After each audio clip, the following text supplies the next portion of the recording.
Olá, povo, boa noite. E aí, como é que vocês estão?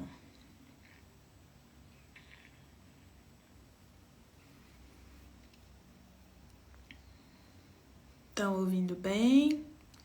Tudo certo?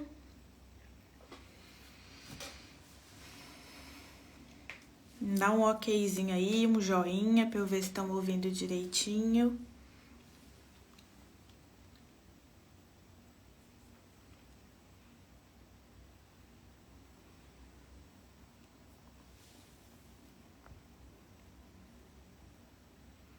Boa noite. Beleza. Estão ouvindo bem? Então tá certo. Vamos começar a nossa live de hoje. E é uma live polêmica, né?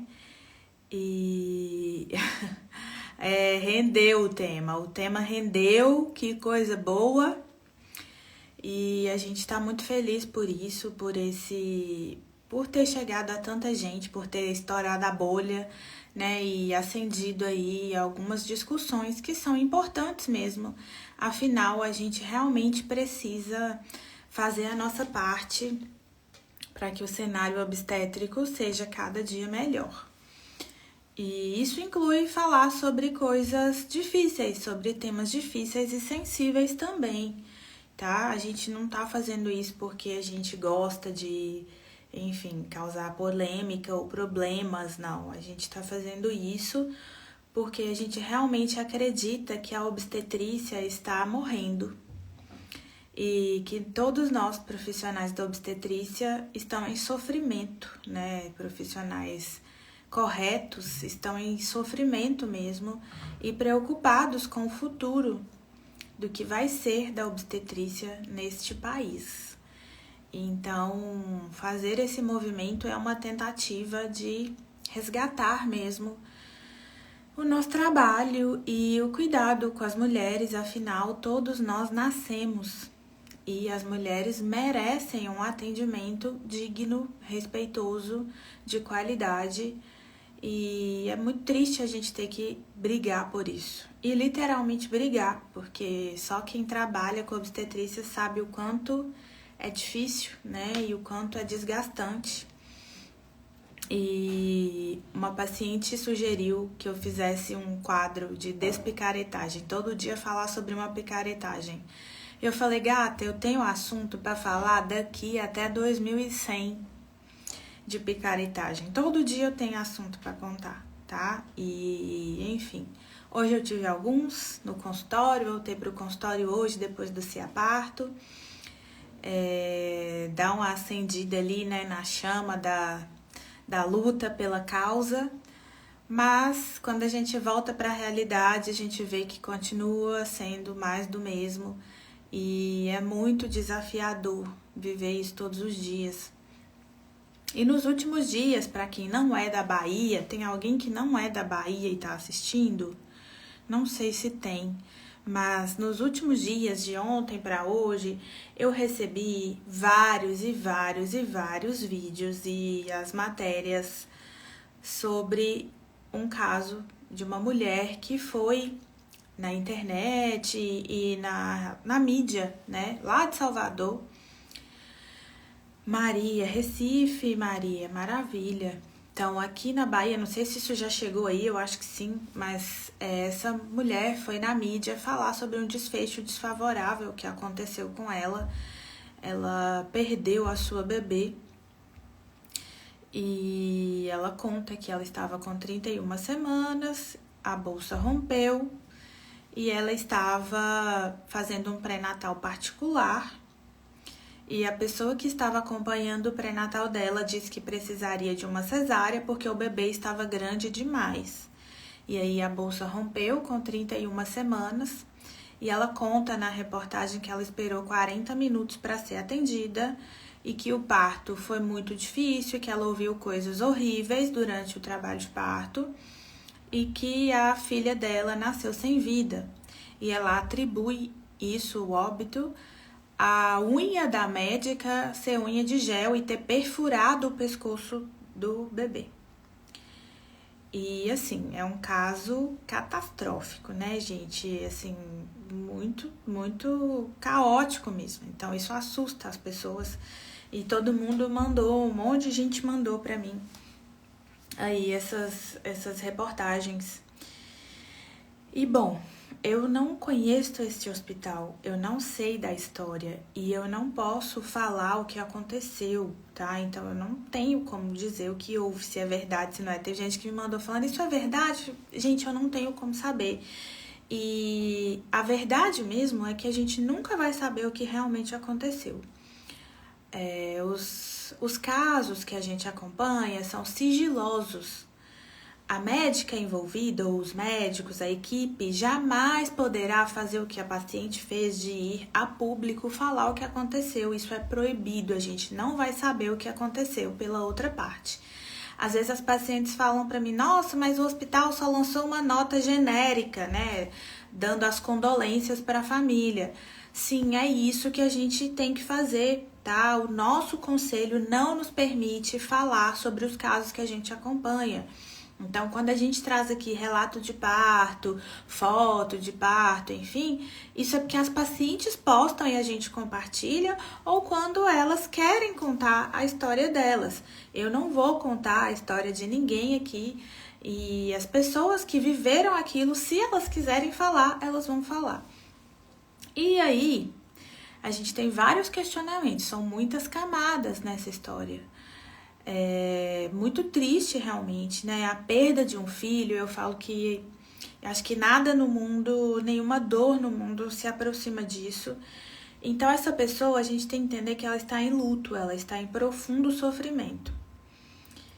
E as falas dela a gente também não pode desconsiderar, né? Porque ela está sofrendo realmente e a gente precisa acolher. Só que a mídia se utiliza do sofrimento e da fragilidade das pessoas para também difundir desinformações, tá? Então é muito delicado a gente falar sobre isso em um cenário de dor e sofrimento.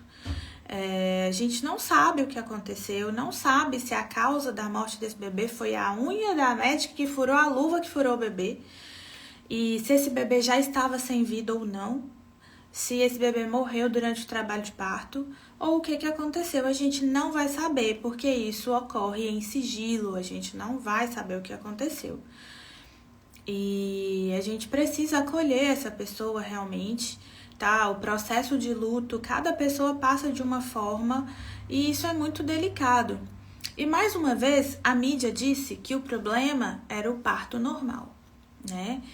E, bem, um bebê que está grande demais para a idade gestacional com 31 semanas, a bolsa rompe prematuramente. A gente precisa entender como que aconteceu esse pré-natal, primeiramente, né? É o que eu sempre falo com as pessoas, com as pacientes, com as famílias que eu acompanho. A gestação são 9 meses de preparação para o parto. O parto é consequência do pré-natal. Então, muitas vezes, são pré-natais muito mal feitos, com poucas informações, com uma diabetes gestacional que não foi tratada, que é uma grande causa de feto grande demais, estourar a bolsa antes do trabalho de parto, de óbito fetal.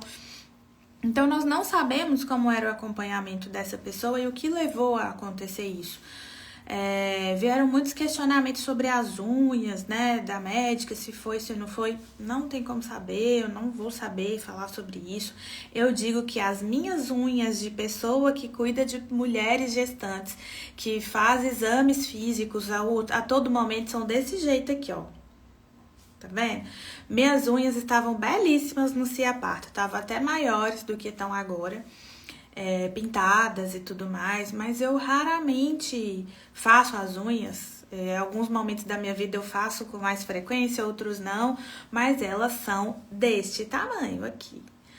Porque eu não gostaria que uma pessoa fizesse um toque vaginal em mim com uma unha deste tamanho, e eu não permitiria, tá? Então, quando as pacientes negam o toque vaginal, não permitem com que o profissional toque com uma unha de gel gigante, não é porque a paciente é chata, é porque ela tá no direito dela, O corpo é dela e ela quer o melhor cuidado possível. As unhas de gel e alongamentos aí, elas são feitas de material sintético, elas ficam meses ali, sei lá quanto tempo, grudada na unha da pessoa. Aquilo ali pode juntar um monte de bactéria, um monte de infecção e você tá tocando várias pessoas, né? Se pra gente higienizar a unha desse tamanho já é difícil, imagina uma unha gigante de material sintético, às vezes com pedra, desenho, não sei o quê. Então, assim, a biossegurança do paciente não nos permite que a gente tenha alongamento de unha, nem que use a unha como amniótomo, por favor. Então, assim, né, não é para isso, não é para isso. Então, às vezes, tem a gente discutindo sobre esses casos nos grupos, um monte de gente falou, não, mas eu conheço uma médica ginecologista e obstetra que tem uma unha gigante. E, enfim, gente, então, assim, acho que a gente tem que se colocar no lugar das pessoas. Eu, Tainá, não permito que me toque com unha grande. Não permito. Então, assim, se o meu marido tem que cortar a unha dele, quem dirá um profissional de saúde que toca vários corpos, várias pessoas e pessoas que estão em vulnerabilidade, né? Em uma situação que precisam de nós, precisam do maior cuidado possível. Então, isso vai ser investigado, espero que seja, né? E que sirva de alerta, pelo menos, para as instituições cobrarem dos profissionais esse tipo de cuidado, né, com a unha aí, pelo menos, porque a unha pode arranhar a pessoa no toque, pode machucar realmente. Tem pacientes que têm já muita sensibilidade, vaginismo, várias outras questões, e a gente precisa se colocar no lugar das pessoas, tá? Uma pessoa falou, em uma das minhas vindas à maternidade, uma pessoa fez o toque em mim com a unha de gel. Eu sei que isso acontece. Então, eu não tô aqui para passar a mão na cabeça de ninguém. Eu não sei se essa foi a causa do óbito do bebê, a gente não vai saber. Mas que é seguro e que é o adequado usar a unha de gel, não é. Opa, peraí que eu fiz alguma coisa aqui que eu não sei resolver.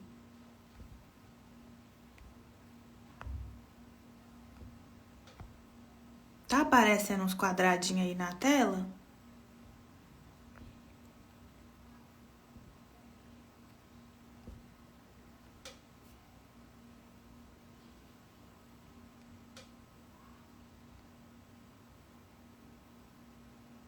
Eita, tá aparecendo. Gente, eu não sei como que eu fiz isso. Eu sou muito ruim nessas coisas. Calma aí que eu vou tentar desfazer. Deixa eu ver se eu consigo.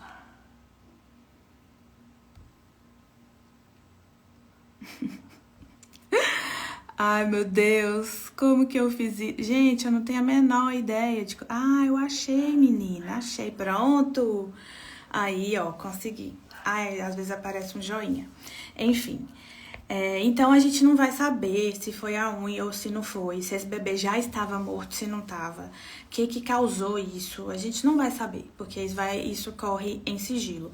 Tem outro ponto que é muito importante a gente falar, tá? Às vezes esses bebês são bebês graves e eles podem... Pra morrer, só basta estar vivo, tá? Todo mundo pode acontecer, todo mundo pode morrer. E das grandes questões da obstetrícia, por que ninguém mais quer ser obstetra?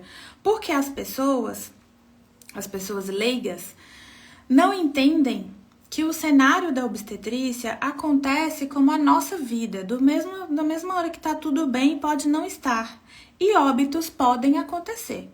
Então, muitas vezes os profissionais são responsabilizados por óbitos que acontecem. Às vezes a responsabilização não é só, você perdeu o processo. Não, tomar um processo até se justificar que aquilo ali foi uma fatalidade ou foi causado por uma falta de pré-natal e você estava de plantão na maternidade, é uma dor de cabeça e é um sofrimento tão grande porque você é julgado como assassino, né? Então, ninguém fala do pré-natal que não fez. Ninguém fala de chegar na maternidade com a glicemia alterada que ninguém olhou, ninguém viu, ouviu e deixou passar despercebido. A culpa é de quem tá lá, né? E a matéria fala muito sobre, porque tinha que fazer cesárea para salvar esse bebê, que não sei o quê, por que não fez cesárea? Gente, a cesárea não é milagrosa, tá? E um bebê prematuro de 31 semanas, bolsa rota, não sabemos como estava a história dessa pessoa. A gente tem que pensar na mãe também, tá? E muitas vezes, nesses casos, a gente coloca a mãe também em risco de vida, fazendo uma cesárea desnecessária. A gente aumenta 3 vezes a chance dela morrer.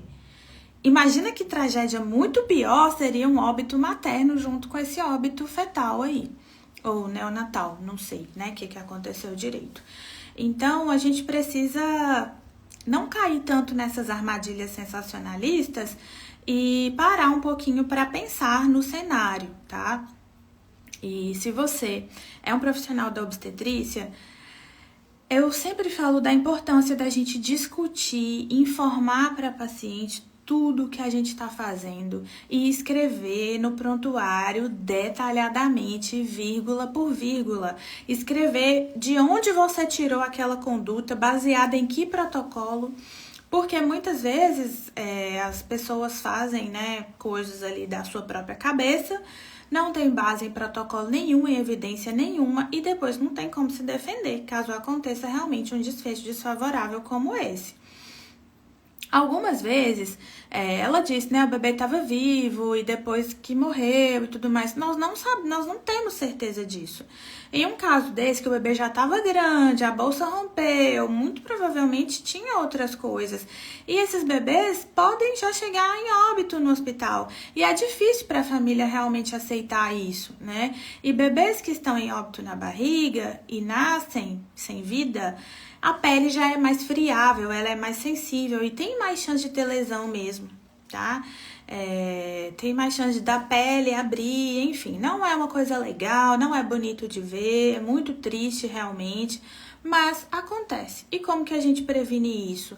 Fazendo o pré-natal direito, orientando para a paciente quais são os riscos da gestação, gerenciando esses riscos, diagnosticando e tratando as comorbidades na gravidez e oferecendo o melhor tratamento disponível. Não adianta você querer ganhar sua cesárea e não falar para a paciente que ela tem diabetes gestacional. E a diabetes gestacional pode levar o bebê a óbito mesmo. E isso vai gerar uma coisa muito pior. Então, assim, são muitas camadas, tá? Muitas camadas. Se você escolheu trabalhar com obstetrícia, que é o meu caso também, é uma escolha que todos os dias a gente tem que escolher isso, né? A gente pode desistir se não tiver legal, a gente pode ir para outra área. Mas quem escolhe continuar trabalhando com obstetrícia tem a obrigação e o dever de prestar a melhor assistência possível. Às vezes em cenários de catástrofe, de óbitos, porque a obstetrícia as pessoas acham que é só oba-oba, que é só vida chegando, coisa linda, maravilhosa, mas não é.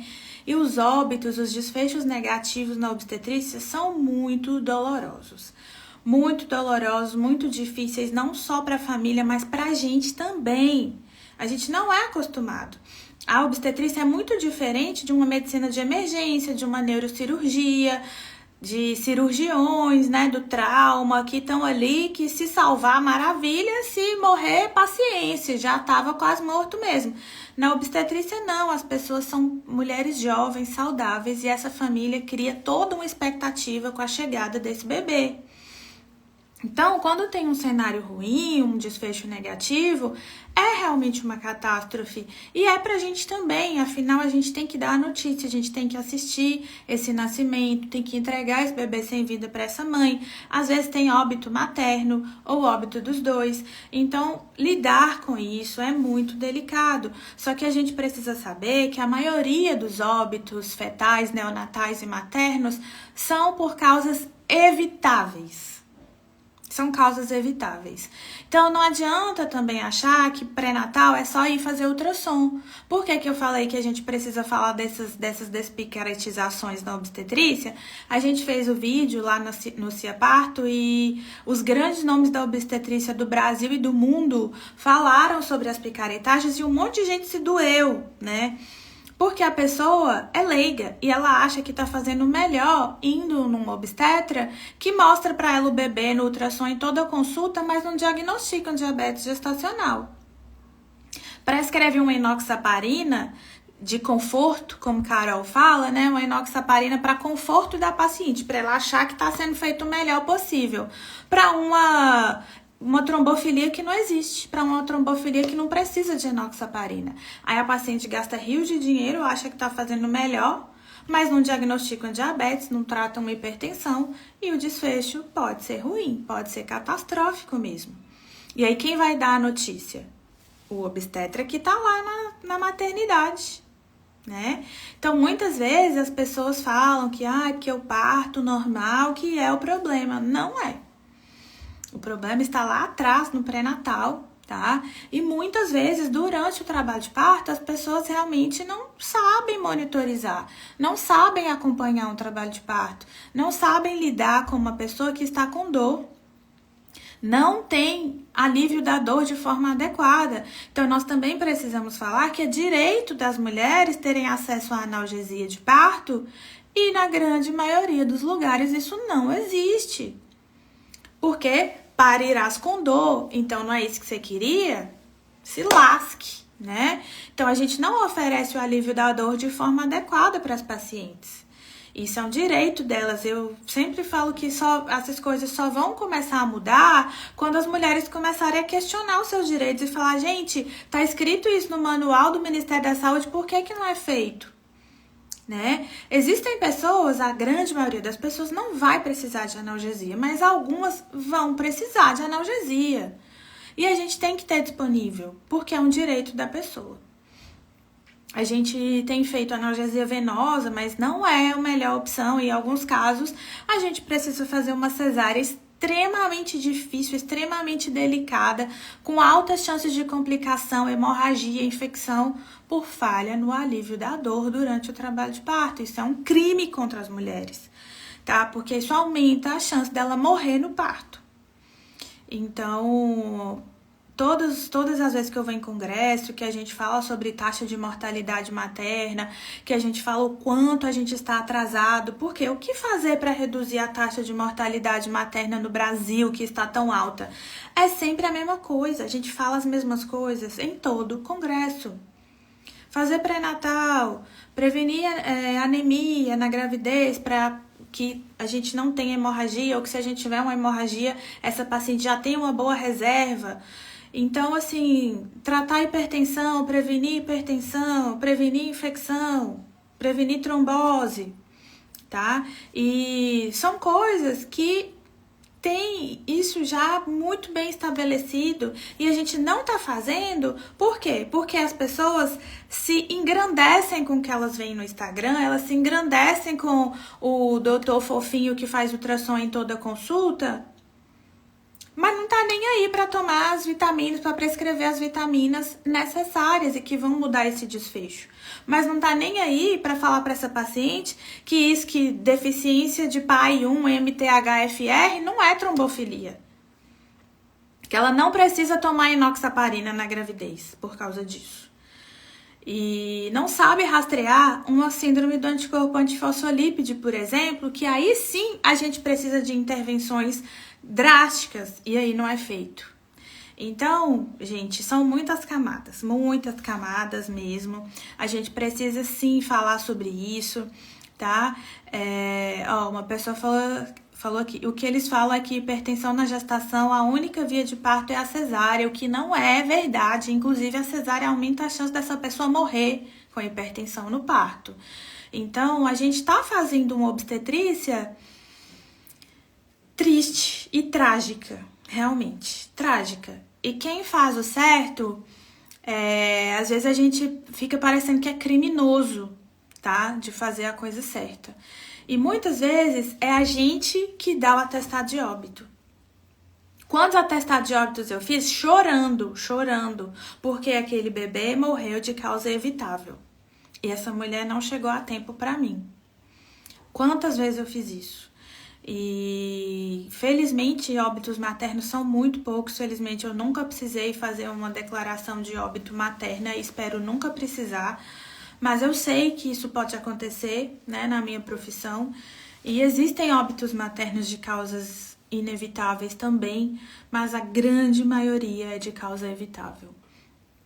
E por isso que eu falo da importância das pessoas, dos profissionais se atualizarem com informações baseadas em evidências. A gente acha que evolução e tecnologia na obstetrícia é fazer ultrassom, o ultrassom mais top que tem nas galáxias, ter ultrassom portátil, ter cardiotocografia no consultório, mas não faz o básico, que é o que muda mortalidade materna e neonatal. Tá? Às vezes essas pessoas, essas mulheres, coitadas, gastam dinheiro que elas não têm fazendo consulta particular em clínica popular ou com pessoas que não são adequadas para isso, que não têm estudo para isso, que não se atualizam. Elas gastam dinheiro que elas não têm fazendo zilhões de ultrassom mal feito e a gente não tem garantia de nada. Então, às vezes as pessoas se perguntam, mas por que eu fiz um pré-natal tão direitinho, fiz 10 ultrassons, mas todos os ultrassons ridículos, que não diz nada pra gente, só mostra o bebê lá e isso não significa nada, tá? Exames são complementares, eles precisam complementar a prática médica. Então, se você tá pedindo ultrassom, é porque você tá suspeitando de alguma coisa ou porque faz parte do protocolo realmente, tá? E não é porque a pessoa escreveu lá ultrassom morfológico que ele é realmente um morfológico. Às vezes as pessoas não sabem nem o que elas estão olhando ali naquele morfológico, fala que é. A pessoa que é leiga compra, paga caro, tá? E não traz informação nenhuma pra gente. Então, isso é muito sério, tá? A vida das pessoas não tem volta, custa muito. E é muito triste a gente estar falando disso aqui. Uma das picaretagens que mais repercutiu foi o pré-natal do século XXI. Né? Então, a doutora Melanie Amorim, que é pós-doutora, inclusive, ela não é só doutora por ser médica, ela é pós-doutora, cientista, pesquisadora e faz parte do Comitê da Organização Mundial da Saúde para a construção dos protocolos mundiais, falou do pré-natal do século XXI, que nada mais é do que uma grandíssima picaretagem de pessoas que estão vendendo vários suplementos, vários soros, várias vitaminas desnecessárias. As pacientes estão gastando rios de dinheiro para fazer um caminhão de exame e mais um caminhão de suplementos que não vai mudar o desfecho dessa gravidez. Muito pelo contrário, às vezes ela deixa de fazer um exame ou de, enfim, fazer uma outra coisa, investir num bom pré-natal, que vai realmente mudar o desfecho da sua gravidez para seguir a famosa do Instagram, que fala coisas que não tem evidência científica nenhuma. Então, isso é uma falácia pré-natal do século XXI, tá? A gente tem que ter muito cuidado com as informações que a gente consome no Instagram, com as pessoas que a gente confia e parar para pesquisar um pouco. A gente tem hoje acesso à informação o tempo inteiro, né? Então não é só porque tá escrito no Instagram ou porque saiu no jornal que é 100% verdade. A gente precisa ter um senso crítico em relação às coisas. E isso é muito sério. Às vezes as pessoas entregam o bem mais precioso da vida dela, que é o seu filho, na mão de pessoas que não têm o menor preparo para fazer isso. E, bom, eu não gostaria de estar falando isso aqui, tá? É muito triste, afinal, o que eu ouço das pacientes? Nossa, eu confiei, porque a pessoa é médica, ela tem CRM, ela formou, então eu imaginei que ela era uma boa profissional. Só que, infelizmente, não é assim. A gente tem profissionais bons e ruins em todas as áreas e, infelizmente, na medicina é a mesma coisa. Então, a gente precisa ter muito cuidado, tá?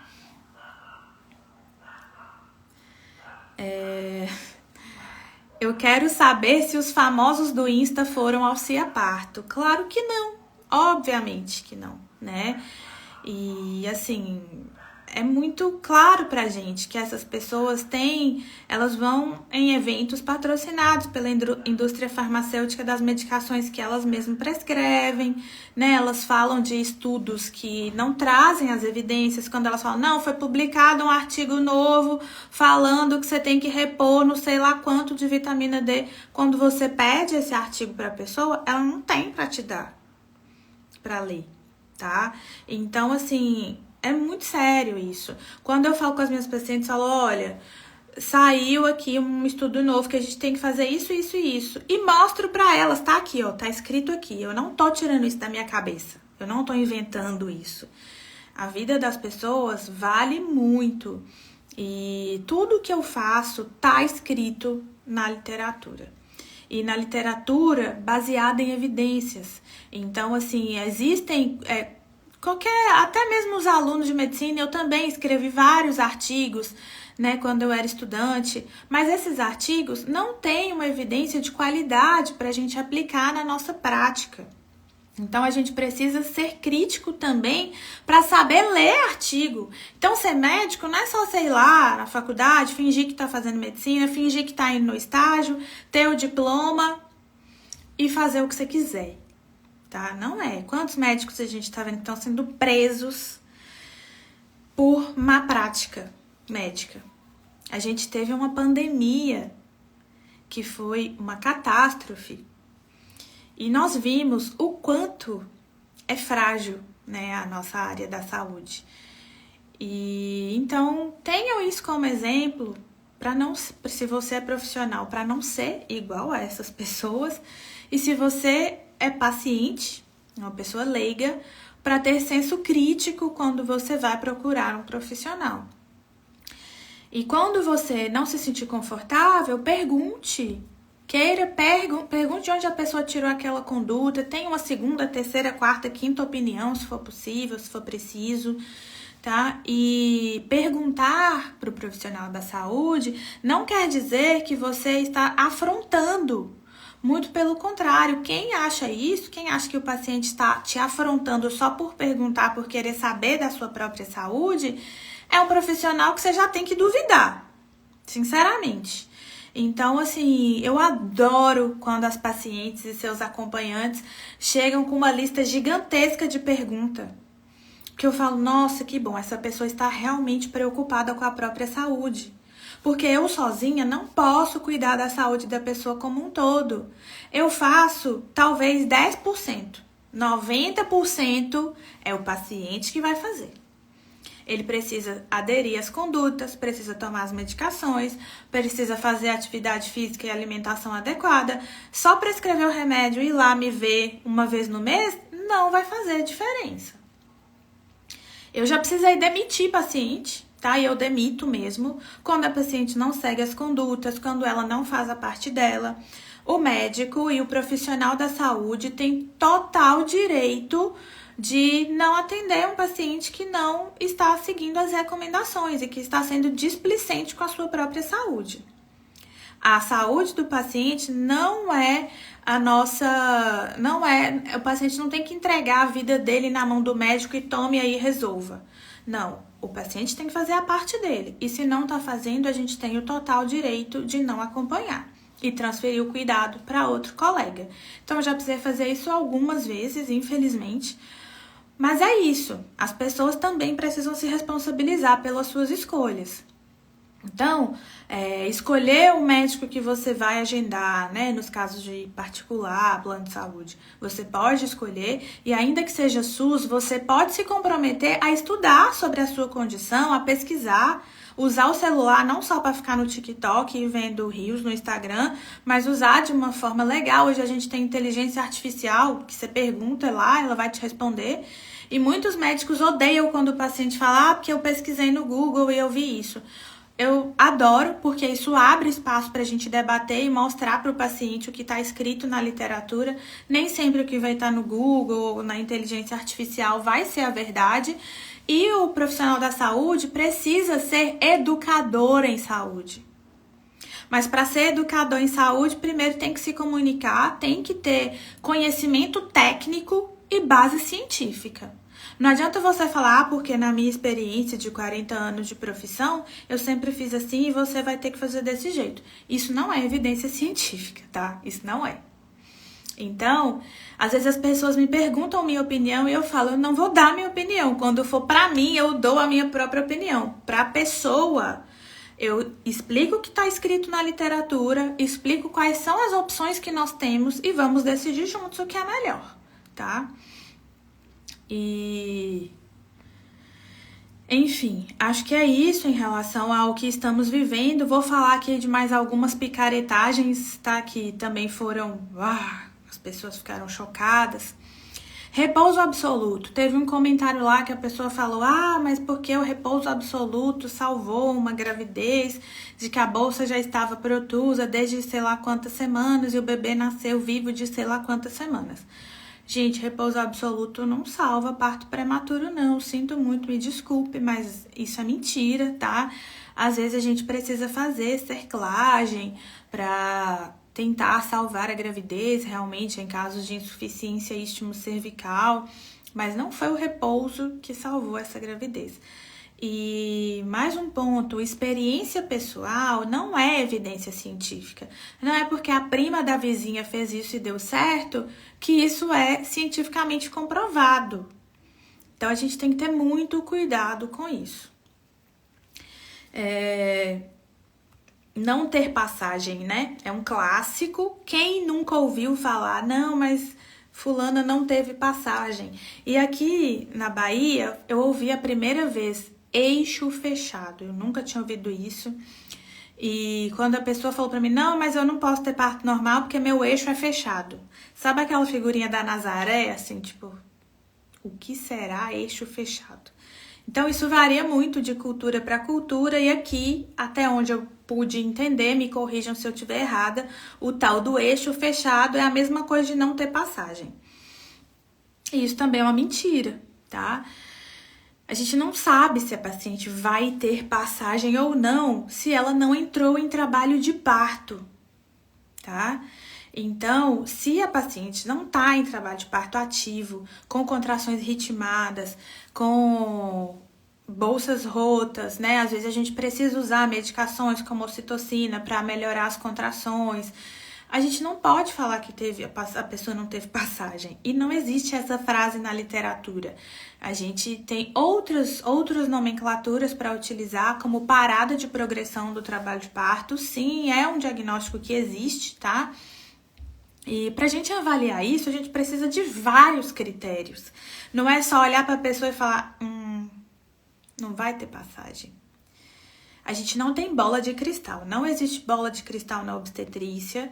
E às vezes a gente erra também. Às vezes a gente olha e fala, será que nasce esse bebê? Você vira as costas, o bebê nasce. Ou às vezes a gente acha, tem certeza que vai nascer e não nasce também. Eu já precisei fazer cesárea vendo o cabelo do bebê.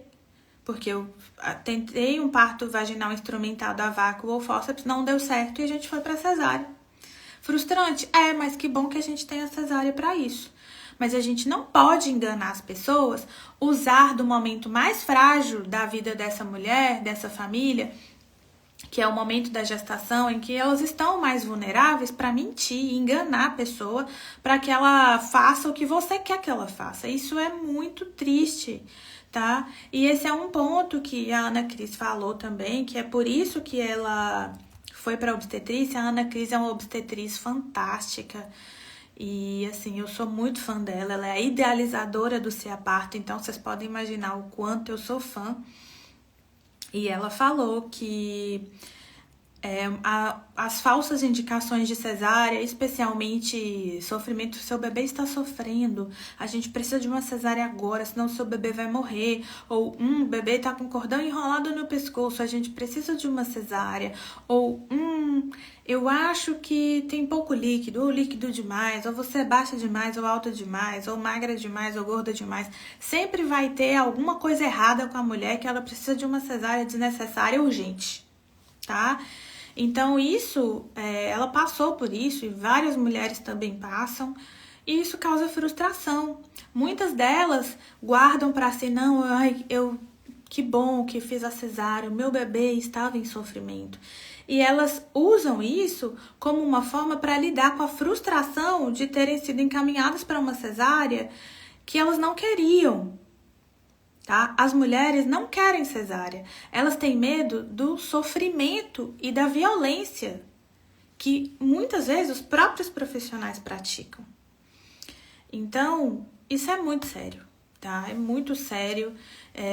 A gente vê que isso realmente acontece e tenho várias pessoas que eu conheço que passaram por isso, que foram encaminhadas por uma cesárea desnecessária, com todas essas picaretices e picaretagens aí que a gente vê todos os dias. Pessoas que são, né, ouvem coisas horríveis, como, você vai ficar larga, o seu marido não vai te querer nunca mais, porque você teve um parto normal. Então, isso é uma grande violência contra as mulheres e contra a sexualidade dessas mulheres, tá? As mulheres, elas não querem só o bebê vivo com elas, não. Elas querem ter uma boa experiência de parto. O parto pode ser transformador para essas mulheres e para essas famílias. E o parto faz parte da vida sexual e reprodutiva dessas mulheres. Então, tudo que envolve sexualidade, né?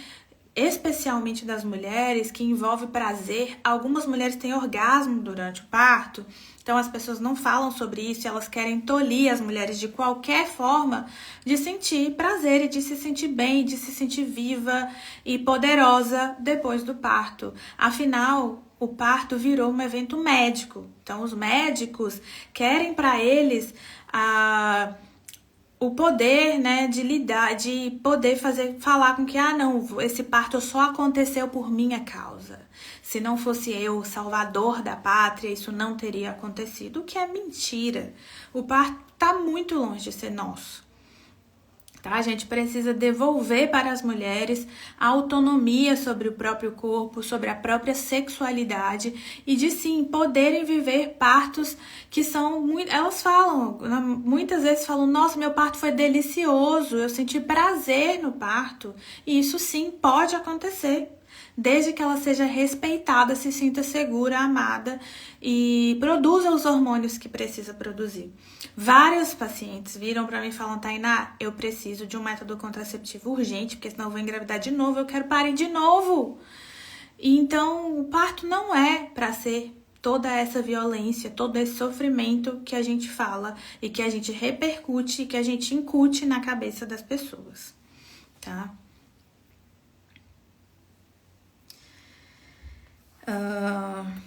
A CTG, nossa, a CTG também foi um caos, né? Todo mundo, como assim CTG? O que é CTG? Cardiotocografia. A cardiotocografia, que para alguns estados, né, todo mundo conhece a cardiotocografia, em outros estados, pouquíssima gente conhece. Aqui onde eu tô, em Ilhéus, só existe cardiotocografia há menos de 3 anos.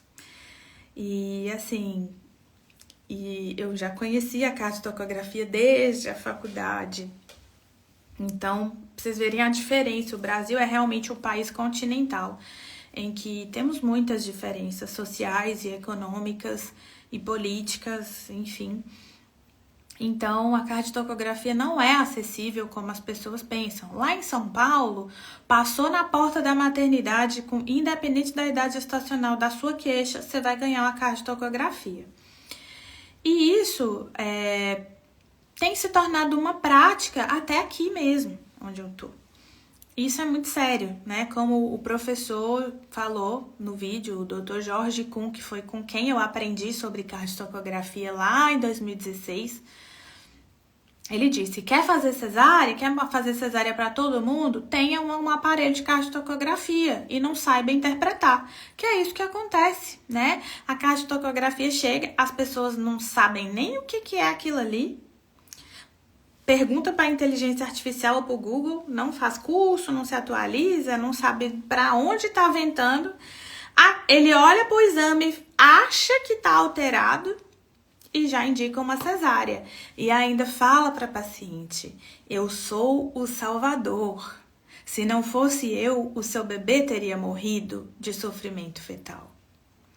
que na verdade coisa nenhuma, o menino nasceu chorando e foi tirado antes da hora, muito provavelmente, por uma pessoa que não sabe interpretar o exame. Então, por isso que o Dr. Jorge falou que a cardiotocografia é uma grandíssima arma para fazer cesárea.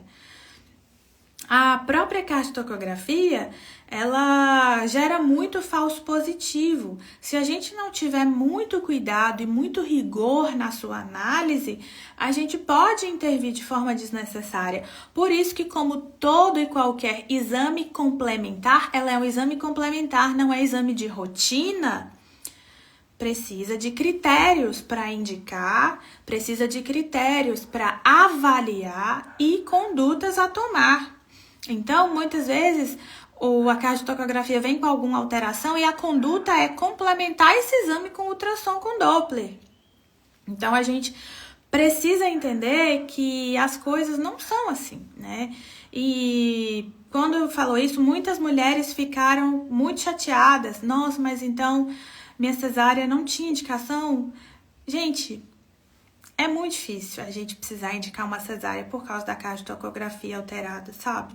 A verdade é que realmente os colegas não estão sabendo interpretar, não. E é muito mais fácil fazer uma cesárea, né? Do que ficar ali, ver na cardio, será que é isso mesmo? Discutir com um colega, tomar medidas e submeter a pessoa a uma cirurgia com riscos, né? Grandes riscos. E incutir na cabeça dessa pessoa que foi o melhor a ser feito no momento, para que ela se agarre naquilo ali e fique satisfeita por o filho dela estar vivo. Então, delicado, é realmente muito delicado. E as pessoas que viram o vídeo, né, questionaram e ficaram super chateadas, com razão, realmente. Eu também ficaria extremamente chateada. E às vezes pra gente que tá vendo isso de fora, às vezes as pacientes chegam pra mim e falam: ai, meu parto foi cesárea porque a cardio tava, sei lá, bradicardizando. Aí eu, tá bom. Então, assim, infelizmente é isso que a gente ouve todos os dias, tá? E um profissional que fica tranquilo, que deita pra dormir e dorme de boa, sabendo que usou da fragilidade da pessoa para fazer o que ela não queria que fosse feito, é pesado, né? Pesadíssimo. Então, infelizmente, essa é a nossa verdade, né? E é isso, assim, eu acho que a gente precisa mesmo falar sobre essas coisas. É importante a gente falar que nós somos perseguidos, tá? E assim que eu cheguei aqui, eu já ganhei um dedão na cara falando que eu era forasteira e que era para eu tomar cuidado, que eu estava sendo observada.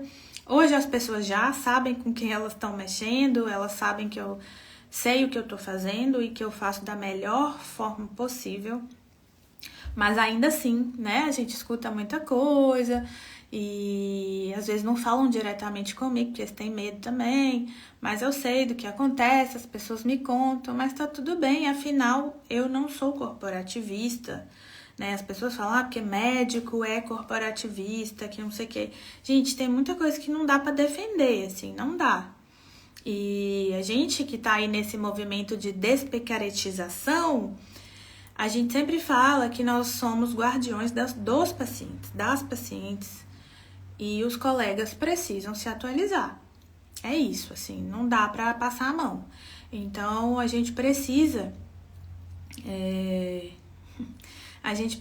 realmente entender, as pessoas precisam se colocar nesse caminho de humildade mesmo, de falar, poxa, eu estudei isso há tanto tempo, será que ainda é assim? Vou me atualizar. Ah, mas eu não tenho tempo, mas eu trabalho muito. Gente, pelo amor de Deus, sabe? É o que a gente escolheu fazer da nossa vida. O paciente não tem culpa disso. Se a gente escolheu isso, a nossa obrigação, que o CFM fala isso, que é a obrigação do médico se manter atualizado, baseado nas evidências mais atuais. E tem colegas médicos sendo presos por má prática obstétrica. E não só obstétrica, né, mas má prática médica mesmo. Tem gente falando aí que água com sal cura hipertensão, que soro de não sei que lá cura diabetes. E isso é um crime, tá? Quando a gente vai fazer alguma pesquisa científica, A gente precisa passar por um rigor de um comitê de ética para pesquisa com seres humanos. E não é só você inventar da sua própria cabeça um protocolo, falar que aquilo ali funciona e fazer as pessoas usarem sem nenhuma evidência de que aquilo ali vai dar certo. Então, tenham muito cuidado com esses protocolos aí, com o nome de fulano, com nomes, né, que prometem muito e entregam muito pouco. E deixa eu falar uma coisa para vocês, o básico funciona, o básico dá certo. Então, não procurem aí profissionais que trazem soluções mirabolantes e milagrosas, porque milagre na medicina não existe, tá? Falando de ciência, não tô falando aqui de religiosidade, espiritualidade, não. Tô falando na ciência, uma pessoa que vende milagre, ela não está fazendo ciência, ela pode fazer outra coisa, mas ciência não se faz com milagres. A gente faz com gerenciamento de riscos, a gente faz com decisão compartilhada, e a gente faz com o que temos disponível no momento, nas literaturas, tá? Sim, nenhum profissional de área nenhuma deve parar de se atualizar. É algo constante e a Constituição obriga a isso, realmente, né? E a gente tem que cobrar isso dos profissionais que a gente está passando também. Vocês acham que eu sou uma boa paciente, que eu vou aceitar o que qualquer pessoa vai falar comigo? Não vou. Então, eu sou questionadora desde que eu nasci. E eu acho que as pessoas têm que questionar mesmo. Eu adoro quando questionam minha conduta. E, às vezes, a paciente tem razão. Eu não acerto sempre, tá? Isso não existe. Não existe. Quantas vezes eu falei, não, realmente, isso daqui a gente precisa mudar. Não, realmente, nossa, não sabia que tinha saído alguma coisa nova. Então, a atualização é constante. Constante. Não tem jeito. E a gente precisa entender isso, tá? Quando as pessoas falam, médico acha que é Deus, que não sei o quê. Infelizmente, eu tenho que concordar, né? Que muitos colegas agem dessa forma.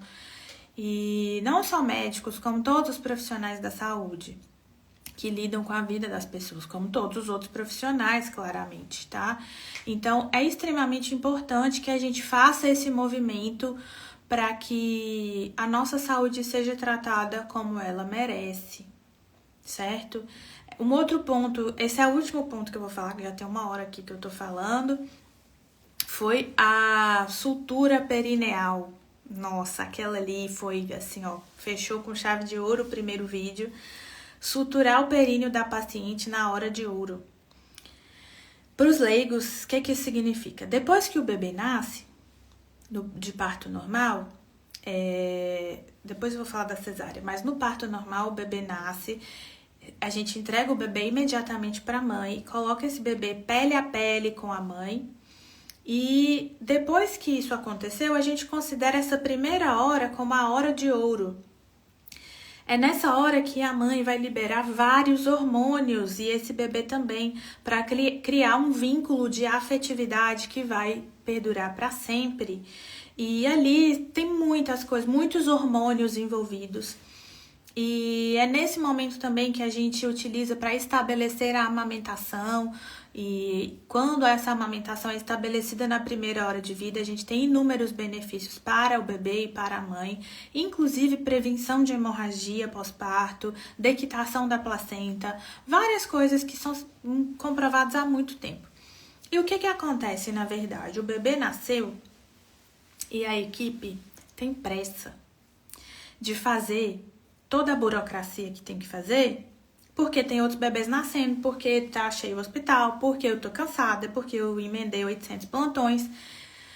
E a desculpa é, não, você vai ter a vida inteira com seu bebê, daqui a pouco você pega ele, deixa eu pesar, medir, deixa eu suturar o períneo logo, daqui a pouco você pega o bebê.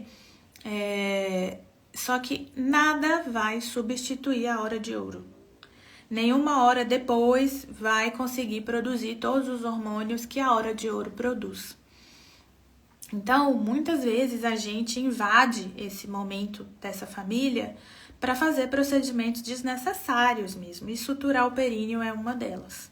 Eu já fiz isso várias vezes, não vou mentir, como eu disse para vocês, eu também erro.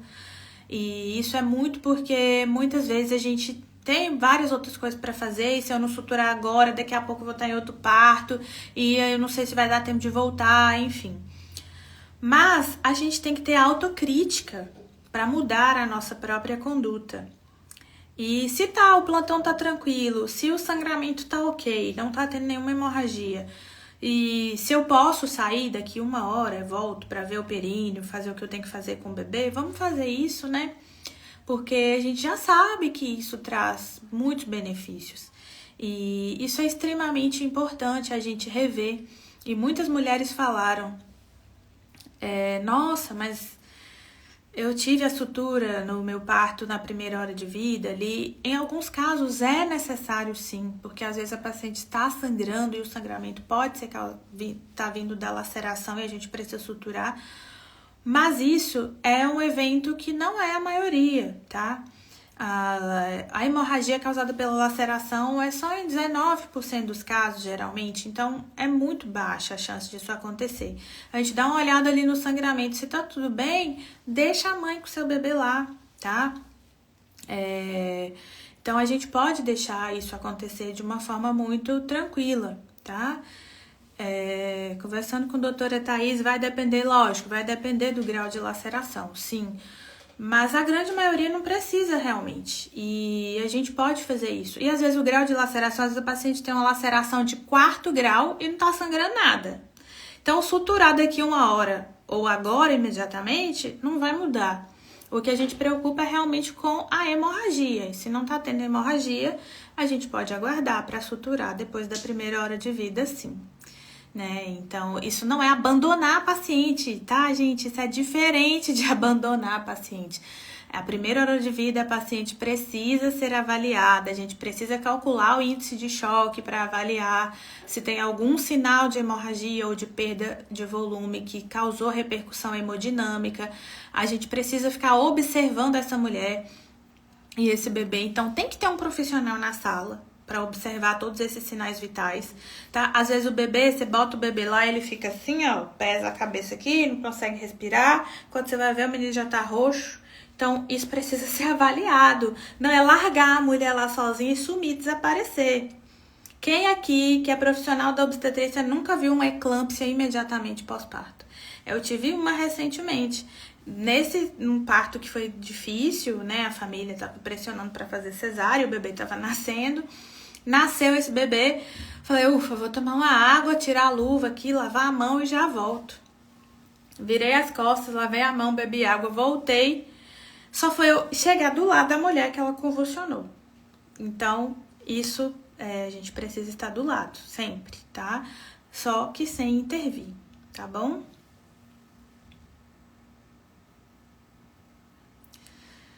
Uma pessoa perguntou sobre a picaretagem que eu falei hoje. Sim, eu atendi uma picaretagem dessa hoje. Uma pessoa teve um diagnóstico essa semana de aborto retido com 10 semanas e já encaminharam ela para uma curetagem. Parênteses, curetagem é uma coisa, AMIU é outra, aspiração manual intrauterina, tá? E a Organização Mundial da Saúde já proibiu as curetagens uterinas para abortos retidos nestas circunstâncias, com menos de 14 semanas. A gente tem vários jeitos de manejar. A gente pode fazer o manejo expectante, que é esperar expulsar sozinho. A gente pode fazer o manejo medicamentoso, tá? Que provavelmente fizeram aí com você, que são essas medicações. E a gente pode fazer um manejo cirúrgico, que deve ser feito com aspiração manual intrauterina e não com curetagem. Infelizmente, o AMIU não é amplamente disponível no Brasil, tá? Nós sabemos disso, que tem muitas cidades que não tem AMIU, mas aqui nós temos AMIU, então não há recomendação para fazer curetagem nesses casos. Tem que fazer AMIU mesmo. E a gente precisa orientar a paciente. Veja bem, você passou por um procedimento desse e não tem orientação sobre o que aconteceu com você. Gente, a paciente é uma pessoa, a gente precisa conversar com ela e orientar o que está acontecendo, quais são as medidas disponíveis e decidir juntos o que vai ser melhor, tá? Então, às vezes, não, você tá com aborto interna, já prescreve a medicação sem explicar para a paciente nada, E aí fica toda essa questão, né? Então a gente precisa conversar e explicar, tá bom? Bom, então um papo grande aí hoje, né? E minha produção tinha falado para eu falar só 40 minutos, mas eu não consigo falar pouco. E que bom que vocês ficaram aqui comigo, quero agradecer profundamente e quero dizer que hoje se encerram as inscrições para o curso Obstetrícia Raiz, que é um curso para profissionais da obstetrícia de atualização, baseado em evidências, 100% online, com suporte feito por mim, tá? Discussão de casos, acompanhamento por 1 ano. E a minha intenção é justamente não ter que ficar vindo aqui falar sobre esses casos. Não ter que ficar repetindo a mesma coisa. Não ter que todo parto falar sobre redução de mortalidade materna que ninguém tá fazendo nada. E parece que tá todo mundo sem enxergar. Então a finalidade é essa, tá? Não são turmas grandes realmente, porque eu acompanho lado a lado ali da pessoa mesmo. E assim, quem me conhece sabe que nós não trabalhamos com ego, tá? E aqui a nossa equipe é transdisciplinar, então a gente precisa que todas as pessoas que trabalham com obstetrícia falem a mesma língua. Ah, mas um protocolo fala isso, outro protocolo fala aquilo. O seu papel é saber o que é mais atual.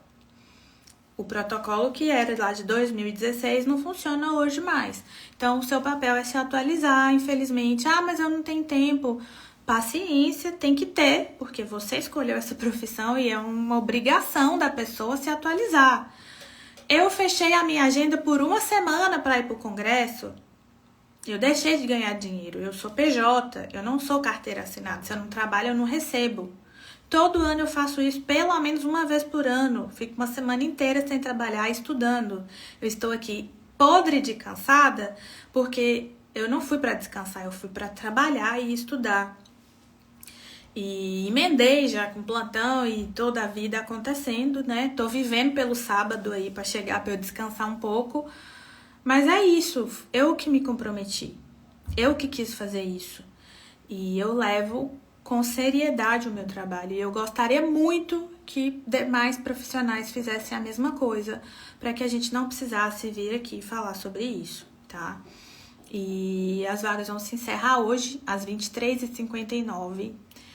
E depois do parto, de tudo que a gente conversou lá e discutiu, eu decidi dar o desconto. Eu não dou desconto porque eu valorizo o meu trabalho. Eu sei o quanto isso deu trabalho para fazer e o quanto dá trabalho, porque eu acompanho as pessoas, eu mando mensagem, discuto caso, né? Às vezes me mandam mensagem de madrugada, ligam. Enfim, eu faço isso porque eu acredito que tem jeito. E que a gente não pode fechar os olhos para as mulheres morrendo e para os bebês morrendo e falar que foi fatalidade, não. Então, a minha parte está sendo feita. E eu espero que a de vocês também, né? Então, eu me comprometi em fazer isso. Dei aí o desconto que eu não gosto de dar. As pessoas que são atendidas por mim sabem que eu não dou desconto. Eu valorizo o meu trabalho, porque eu sei tudo que eu passei para chegar até aqui, e o quanto vale realmente isso, e o quanto a vida das pessoas vale também, né? Então, aproveite esse desconto. Eu não sei quando eu vou dar desconto de novo, se eu vou dar outro desconto, nem quando vai abrir próxima turma. Então, a sua última chance é agora. E, bom, tamo aí no direct, tá? Pra gente conversar. Eu tenho conversado aí essa semana com várias pessoas e temos muitas coisas, né? Muitas questões. Tem uma pessoa que comprou o curso agora que eu falei, cara, é sobre isso. A pessoa, eu abri a primeira turma e ela não pôde entrar por questões financeiras. Ela ficou esses meses juntando dinheiro pra entrar. Ah, mas enfermeira ganha pouco. Ah, mas não sei o que, ganha pouco. Gente, quando eu era estudante de medicina, eu pedia o congresso de presente de aniversário, sabe? Então, quem quer dá um jeito. Quem não quer, dá uma desculpa e continua fazendo a mesma coisa e só reclamando.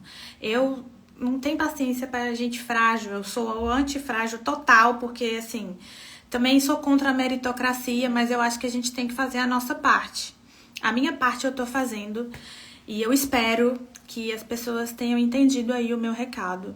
E, mais uma vez, quem quer dá um jeito, quem não quer dá uma desculpa e prefere gastar dinheiro fazendo zilhões de outras coisas e não valorizando, priorizando o seu trabalho, que é cuidar de outras pessoas. E é isso, é o seu trabalho que coloca o pão na sua mesa, né? Então, a gente gasta dinheiro com unha de gel. Quanto que a enfermeira ou, enfim, quem usa unha de gel gasta por mês com unha de gel? Sei lá, eu não faço a menor ideia de quanto que é, mas eu sei que tem que fazer manutenção. E a manutenção é, sei lá, sei lá quantos reais, que é a parcela do curso. Então, prioridades. Eu não tô aqui pra passar a mão na cabeça de pessoas adultas, né? Então, pessoas que têm prioridade, quando essa pessoa falou isso, falou, não, Thay, eu vou pagar à vista porque eu juntei o dinheiro. Cara, essa pessoa já, assim, eu sei, eu já conheço o trabalho dela. E quem eu puder indicar para essa pessoa, eu vou indicar, porque eu sei que ela realmente está comprometida, tá? Ela não vai usar desculpa. Então, assim, não dá pra dar desculpa, não. Então, sinceramente, é isso. E espero que vocês tenham entendido. Se quiserem discutir aí no direct, estou à disposição, tá? E é isso, um abraço, boa noite e até semana que vem teremos mais lives. Se quiserem sugerir algum tema, podem ficar à vontade. E até mais. Bom descanso. Beijo, beijo.